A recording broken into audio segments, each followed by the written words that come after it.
मुजफ्फरपुर संसदीय सीट के 6 विधानसभा क्षेत्र में से एक है गायघाट विधानसभा क्षेत्र।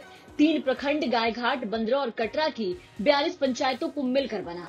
गायघाट विधानसभा क्षेत्र पहले कटरा दक्षिणी और औराई विधानसभा कटरा उत्तर के नाम से जाना जाता था। मुजफ्फरपुर जिले में औराई के बाद सर्वाधिक आबादी वाले इस विधानसभा क्षेत्र में 35 लाख से अधिक मतदाता हैं, जो कि उम्मीदवारों का भविष्य तय करेंगे। जेपी आंदोलन से पहले ये क्षेत्र कांग्रेस का गढ़ माना जाता था। कांग्रेस के नीतीश्वर प्रसाद सिंह लगातार 6 बार यहाँ से विधायक रहे। 1952 के पहले चुनाव में कांग्रेस प्रत्याशी नीतीश्वर प्रसाद सिंह कटरा दक्षिणी से पहले विधायक बने।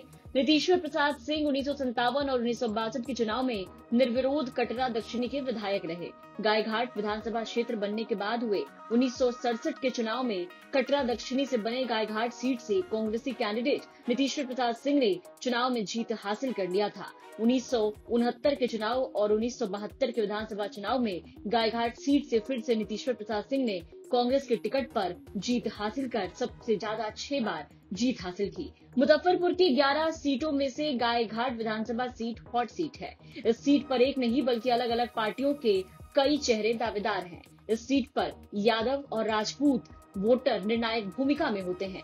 उम्मीदवार भी इन्हीं जातियों की दावेदारी में हैं। पिछली बार इस सीट पर त्रिकोणीय मुकाबला हुआ था। यहाँ से जेडीयू के महेश्वर यादव और आरजेडी से निरंजन राय के अलावा लोजपा से वैशाली सांसद वीणा देवी की बेटी कोमल सिंह उम्मीदवार थी। इस सीट पर लोजपा ने जेडीयू को हराने में पिछले चुनाव में महत्वपूर्ण भूमिका निभाई थी। पिछले 3 चुनाव की अगर बात करें तो इस सीट में साल 2010 के चुनाव में वीणा देवी, जो कि बीजेपी की उम्मीदवार थी, उन्होंने जीत हासिल की थी और आरजेडी के उम्मीदवार महेश्वर प्रसाद यादव को हार का सामना करना पड़ा था। साल 2015 के चुनाव परिणाम को अगर देखें तो तब आरजेडी के महेश्वर प्रसाद यादव को जीत मिली और वीणा देवी, जो कि बीजेपी की उम्मीदवार थी, उन्हें हार का सामना करना पड़ा। साल 2020 के चुनाव में आरजेडी के निरंजन राय यहां से जीत हासिल कर चुके थे। जेडीयू के महेश्वर प्रसाद यादव को यहां से हार का सामना करना पड़ा था। इस बार एक बार फिर से राज्य में विधानसभा चुनाव होने जा रहे हैं। इस बार एनडीए से जेडीयू के महेश्वर यादव तो लोजपा की कोमल सिंह की सीट पर दावेदारी है।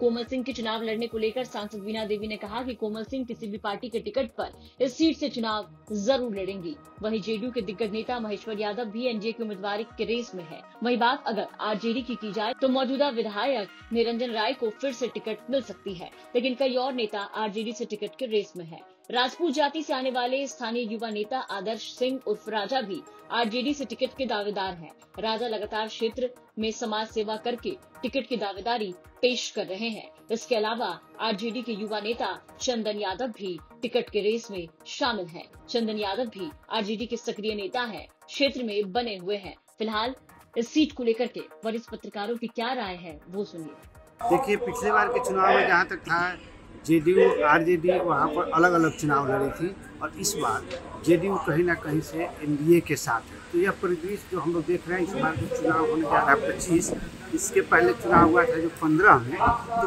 15 के पहले वाला दृश्य वहाँ पर आने वाला है। और यह जो है एक बार वहाँ पुनः जो समीकरण बन रहा है उसके हिसाब से जेडीयू और भाजपा और खास करके एनडीए गठबंधन, पिछले बार लोजपा भी अलग लड़ी थी, तीनों दल इस बार एक होंगे।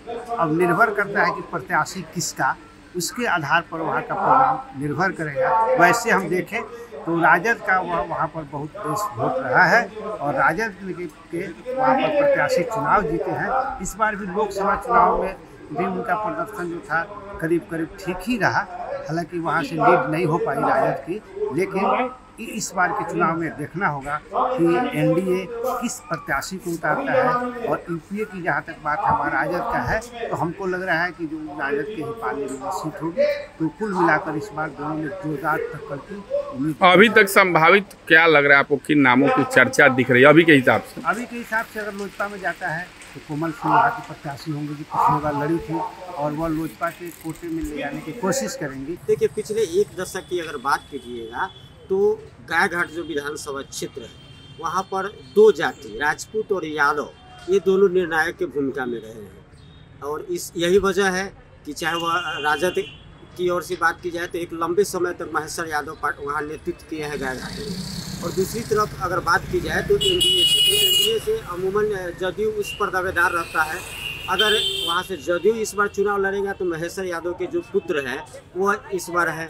और दूसरी चीज़ है कि जो राजद से महेश्वर यादव जब जदयू में आ गए तो यहाँ से एक नया चेहरा उभर के आया, उनका नाम है निरंजन राय, जो इस बार सिटिंग विधायक भी है और कुछ परिसीमन बदला है। तो ऐसे स्थिति में अगर भाजपा वहाँ से चुनाव लड़ती है या लोजपा के तरफ से, तो लोजपा से अगर चुनाव लड़ती है तो कोमल सिंह पिछले बार भी चुनाव लड़ी थी, जो वैशाली सांसद की पुत्री है और वो भी लगातार उस क्षेत्र में सक्रिय रहती है।